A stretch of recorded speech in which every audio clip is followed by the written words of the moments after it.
The former Afghan government first vice president and self-proclaimed acting president Amrullah Saleh on Saturday told that the Taliban rule won't last long in Afghanistan.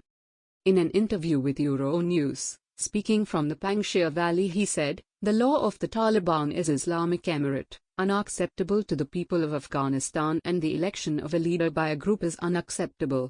It is impossible for Taliban rule to last long in Afghanistan."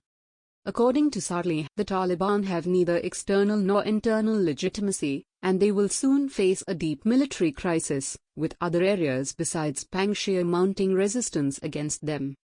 He added that the European Union must assume its moral responsibility and support for the Afghan National Resistance, politically and morally, reported Euronews. For a long time, fighters in Panjshir have prevented the capture of the region from Taliban terrorists by firing a heavy machine gun into a deep valley from the top of the Rocky Mountain. These fighters are from the National Resistance Front, NRF, the remaining strongest force after the siege of Kabul by the Taliban. Ahmad Massoud, the son of famous Afghan commander Ahmad Shah Massoud, and Saleh are trying to mount a challenge to the Taliban. When asked by Euronews why didn't he left Afghanistan even after the Taliban takeover, he said, "I'm a soldier of Ahmad Shah Massoud, and, in his dictionary, there was no such thing as fleeing, exile and leaving the nation in bad moments. If I had escaped, I might have been physically alive, but as soon as I reached any corner of the globe, I would have died instantly." Ahmad Shah Massoud, who was considered as Sher-e-Panjshir, garnered a fearsome reputation in its fight against the Taliban in the 1990s. He also led the Northern Alliance group that helped Americans in its war against terror.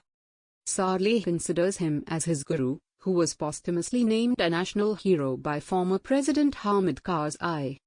When asked about the decision to release thousands of prisoners by the Afghan government that bolstered the Taliban forces, he said, "I am not a perfect human being," he told Euronews.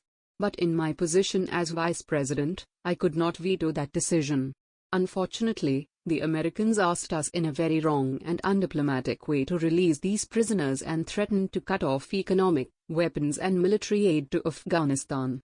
We made it clear that if we let go of these prisoners, they would go back to fight us." He also accused Pakistan of giving orders to the Taliban, which he called a proxy group for the country.